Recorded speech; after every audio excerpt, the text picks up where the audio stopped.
میں نے پوچھا اللہ فہمن او بلا فہمن، سمجھ کے پڑھوں تو قرب ملے گا یا بغیر سمجھے پڑھوں تو بھی قرب عطا فرما دے گا؟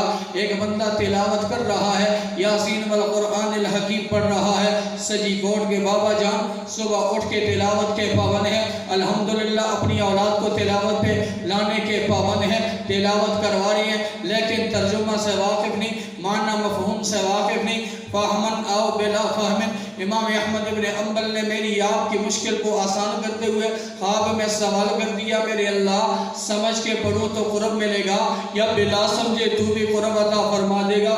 جواب ملا احمد فہمن کان او بلا فہمن، سمجھ کے پڑھو گے تو بھی قرب ملے گا، لیکن نہیں معنی جانتے، نہیں مفہوم سے واقف، نہیں تفسیر سے واقف، بلا سمجھے پڑھو گے تو بھی اپنا قرب نصیب فرما دوں گا، تو بھی اپنا قرب عطا فرما دوں گا۔ میں عرض کر رہا ہوں اللہ کے قرب کا ذریعہ، اللہ کے قریب لے جانے کا ذریعہ، اور سب سے بڑھ کر ہدایت کا ذریعہ، ہدایت پہ آنے کا ذریعہ اہدنا الصراط المستقیم۔ میں اور آپ نماز میں سوال کر رہے ہیں اللہ صراط مستقیم عطا فرما۔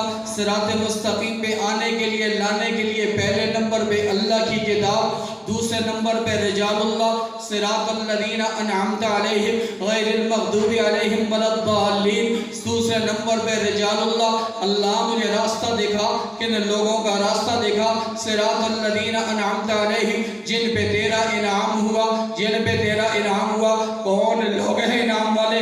من یطع اللہ والرسول فاولئک الذین انعم اللہ علیہم من النبیین والصدیقین والشہداء والصالحین۔ چار طبقے قرآن نے ذکر کیے ہیں۔ سب سے پہلے حضرات انبیاء علیہ السلام، نمبر 2 صدیقین ہیں، نمبر 3 شہداء ہیں، نمبر 4 صالحین ہیں۔ میں چوتھے نمبر والوں کو لے رہا ہوں، علماء کے طبقے کو اس سے ملا رہا ہوں۔ ہدایت کا دوسرا راستہ رجال اللہ، صالحین والا راستہ، اللہ کے بندوں والا راستہ، نیکوکار لوگوں والا راستہ۔ یاد رکھیے، یاد رکھیے، علماء کرام بیٹھے ہیں، ذمہ داری سے ایک بات عرض کروں گا، آپ کتاب اللہ کا ترجمہ اٹھا لیجئے۔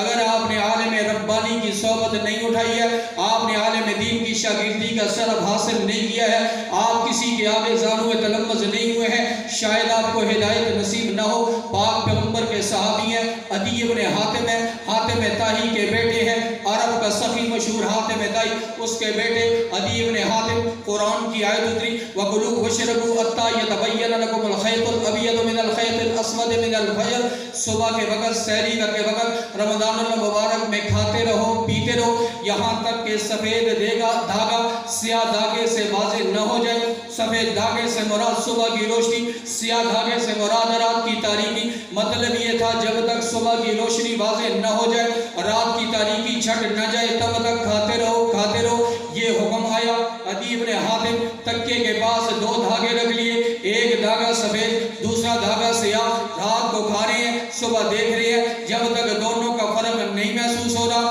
کھانا نہیں چھوڑے۔ پاک پیغمبر کو پتہ چلا، اللہ کے حبیب نے بلا لیا، او عدی اذن لبسادتو کا عریضہ، عدی تیرا تکیہ بڑا وسیع ہے، دن رات دونوں تیرے تکیے کے نیچے آ چکے ہیں۔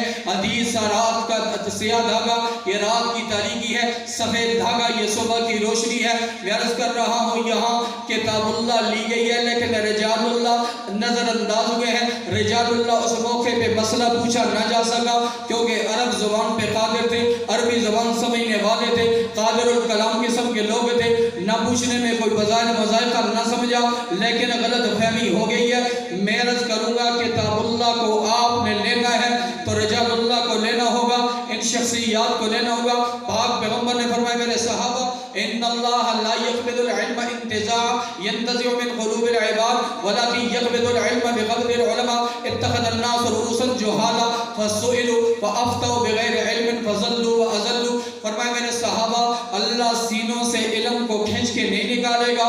رات کو سویا تھا مفسر قرآن تھا، صبح اٹھا تو جاہل بن گیا، رات کو سویا فقیہ ملت تھا، صبح اٹھا تو جاہل بن گیا، رات کو سویا تھا فقہی مسائل کا پورا جاننے والا تھا، صبح اٹھا تو مسائل چھن گئے۔ ایسا نہیں ہوگا، اللہ علم کو اٹھائے گا۔ کیسے اٹھائے گا؟ وَلَٰكِن يَقْبِضُ الْعِلْمَ بِقَبْضِ الْعُلَمَاء، علماء کو اللہ اٹھا لے گا۔ وقت وہ آئے گا اتخذ الناس رؤوسا جہالا، لوگ جاہلوں کو اپنا سردار بنائیں گے۔ فسئلوا، ان جاہلوں سے مسئلہ پوچھا جائے گا۔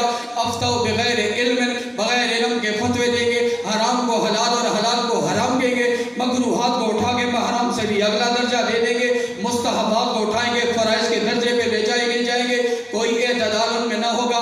ذلوا فاضلوا، یہ بد وقت خود گمراہ ہوں گے، خلق خدا کی گمراہی کا سبب بننے والے ہوں گے۔ میں نے عرض کیا کتاب اللہ کو لینا ہے تو رجال اللہ کو ساتھ لینا ہوگا۔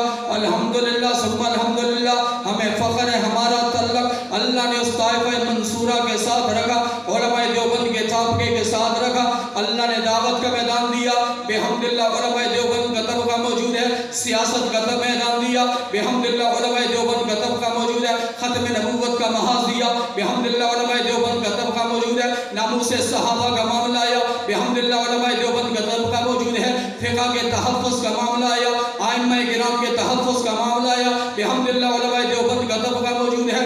عالمی تحریک، اسلام کی تحریک، کلمے کی تحریک، دعوت کی تحریک، تبلیغی جماعت کی شکل میں الحمدللہ علماء دیوبند کے پاس موجود ہے۔ تو ساری بات کو میں سمیٹوں ایک لفظ کے اندر، ہدایت کے لیے آؤ، کتاب اللہ کو لازم پکڑو، لیکن علماء کا دامن کبھی نہ چھوڑنا۔ یہ دامن اگر ہاتھ سے چھوٹ گیا تو کتاب اللہ ہمارے سمجھ میں نہ آئے گا، گمراہی مقدر بن جائے گی، ضلالت مقدر بن جائے گی، زیغ و ضلال مقدر بن جائے گا۔ اللہ سے دعا ہے اللہ ہمیں دونوں راستے اپنانا ہمارے لیے آسان فرمائے، دونوں راستوں کی قدر اللہ ہمیں نصیب فرمائے۔ آخر دعوانا